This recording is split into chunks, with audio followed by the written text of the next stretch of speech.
Hello guys, good morning. এ পাপাই কি খাচ্ছ? এই যে আমাদের ঘরে অতিথি এসছে, কাকিমা পাপাই। আমি বাজার করে আসলাম, দুটো তিনটে বাজার ঘুরলাম, ছেলের জন্য লিচু নিয়ে আসলাম।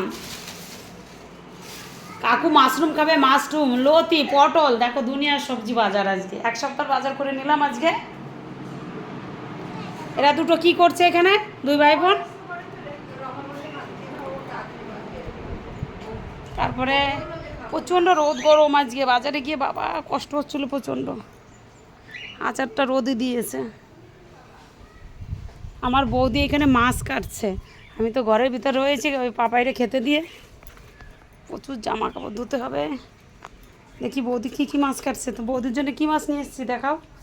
এই দেখো বৌদি মাছ সবই করে দিয়েছি। বৌদি ননদ বাড়ি এসছে, তো ননদ জামাই নিয়ে, তাই কী হয়েছে দেখো, মাছের পেটি নিয়ে এসেছি। দেখো এই পেটি বলছি কেন, লেজ খাই ভালো বৌদি, লেজ নিয়ে এসেছি। আর ইয়ে মাছ নিয়ে এসেছি, ওটা কী মাছ যেন, এই দেখো কী মাছ বলো, এটা বল মাছ, বড় বল। মাছ। তারপরে ওইটা ভোলা মাছ, এটা মাছের ভোলা তেল, মাছ। মাছের ডিম। এই যে এর মধ্যে মাছের ডিম আছে। এক সপ্তাহ বাজার হয়ে গেছে। আর পেটি কই ইয়ে, এই তো এই দেখো এর মধ্যে আছে মাছ সব। হ্যাঁ এক সপ্তাহ বাজার করে নিয়েছে। ছেলেকে বাজারে পাঠালে যেতে চায় না। দেখো গাছে কীভাবে ফুল পড়েছে। কালকে সকালবেলা দীঘার থেকে ফিরেছি, এসে দেখো এতটা ব্যস্ত, বাজার টাজার সেরে নিলাম। কালকে কোথায় কি যাব জানি না, রান্না করতে হবে আবার।